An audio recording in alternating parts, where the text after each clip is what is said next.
Baiklah, assalamualaikum warahmatullahi wabarakatuh. Waalaikumsalam. Mana kabarnya? Sehat? Sehat, Pak. Alhamdulillah. Apakah masih semangat belajar hari ini? Semangat. Sehat? Apakah ada bapak semua yang tahu materi kita? Berada, tanya aja dia. Tidak. Apa? Ya, Pak. Kisah khulafaur rasyidin. Jadi di sini Bapak akan memaparkan materi kita yaitu analisis akidah dan akhlak dalam kisah Khulafaur Rasyidin. Jadi sebelum kita masuk ke materi, Bapak ingin bertanya,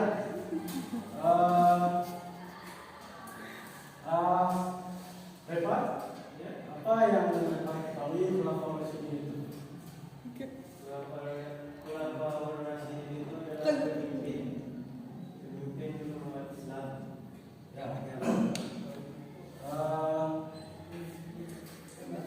Lucy, ada yang lain?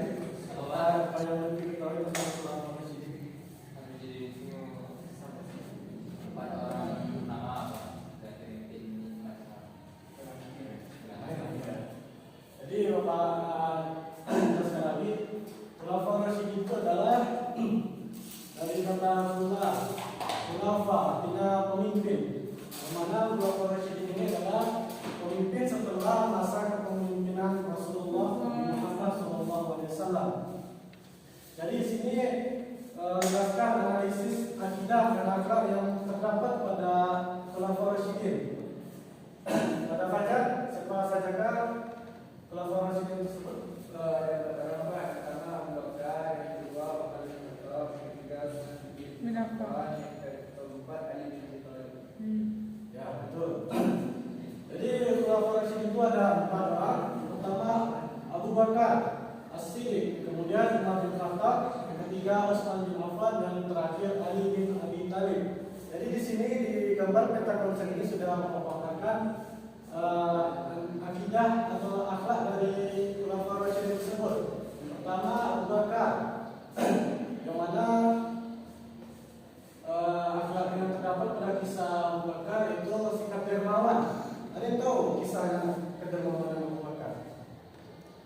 Bersedekah dengan segumpal emas, Pak. Yang maksudnya emas digulungnya dalam kain. Ya, jadi sama. Kemudian sikap dari atau akhlak dari Abu Bakar itu rendah hati. Jadi kisah dari rendah hati Abu Bakar ini adalah beliau selalu rendah hati, tidak menyamakan diri ketika jadi seorang pemimpin. Karena beliau selalu berdoa kepada Allah atas keputusan yang akan dia buat untuk umat. Kemudian musyawarah. Ada yang tahu apa itu musyawarah? Bertukar pikiran, Pak. Beliau hanya orang lain. Ya, bagus. Jadi salah satu sifat dari Abu Bakar itu musyawarah. Salah satu kisahnya ketika Abu Bakar dalam keadaan sakit, beliau merasa seperti tidak sanggup lagi dalam memimpin umat Islam. Jadi dalam hal itu Abu Bakar ingin bermusyawarah kepada sahabat yang lain, di mana dikumpulkanlah para sahabat dan Abu Bakar ingin bertanya kepada sahabat lain, siapakah yang pantas yang akan menggantikan dirimu? Karena aku tidak pantas langsung menunjuk tanpa pendapat dari yang lain. Yang kemudian jujur. Kisah dari kejujuran Abu Bakar itu, sahabat Abu Bakar selalu jujur, tidak berbohong atas perkataan Nabi yang disampaikan kepada umatnya. Contohnya, ketika Nabi menyampaikan bahwa saya telah melaksanakan Isra Mi'raj, dan sahabat Abu Bakar mengiyakan, dan kemudian sahabat Abu Bakar menceritakan kepada sahabat yang lain bahwa Nabi Muhammad telah melaksanakan yang namanya Isra Mi'raj. Lanjut yang sahabat Umar bin Khattab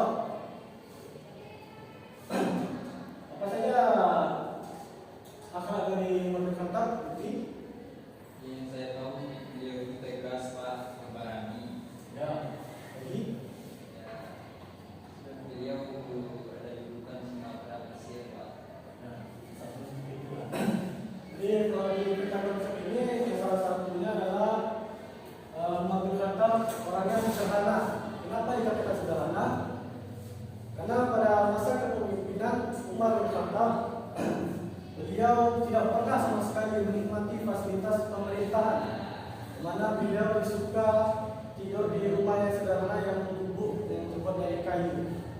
Kemudian amanah dan tegas. Umar bin Khattab ini amanah dan tegas dalam mengemban dia sebagai seorang pemimpin, di mana beliau tidak pernah mengkhianati masyarakatnya atau rakyatnya.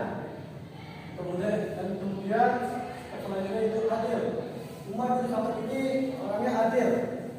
Salah satu kisahnya, ada sahabat yang bertanya kepada Umar bin Khattab, "Wahai Umar, jika seandainya ada keluargamu yang melakukan perbuatan maksiat dan melanggar hukum Islam, apakah engkau akan membelanya sebagai keluargamu atau akan menghukumnya?"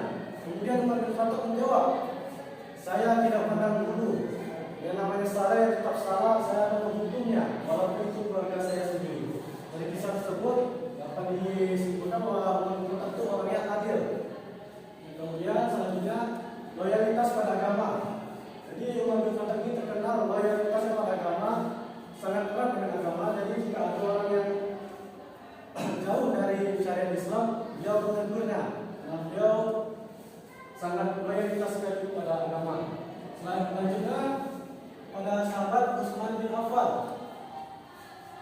Akhlak yang pertama yaitu dermawan.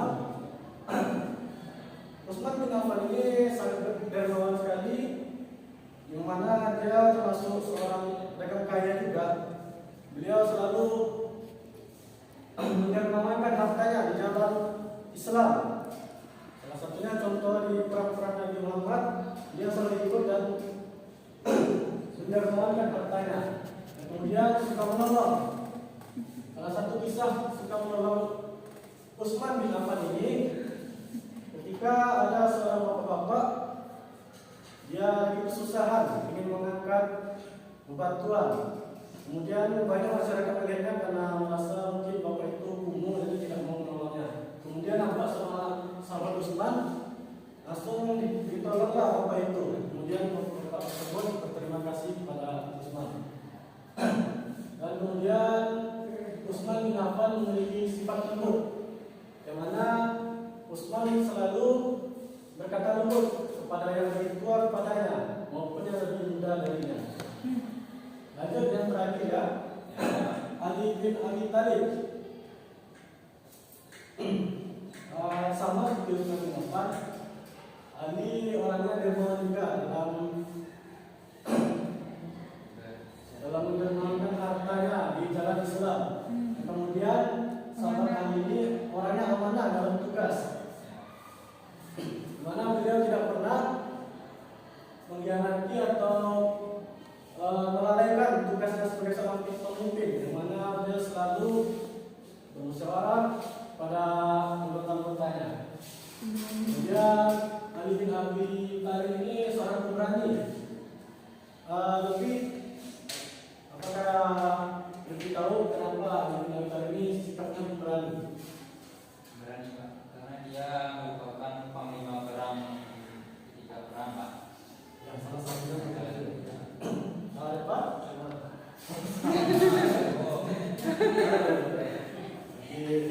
Masih kurang membaca sejarahnya. Jadi kenapa sahabat Ali ini katakan seorang pemberani? Mana Ali ini tidak segan-segan memberantas kejahatan.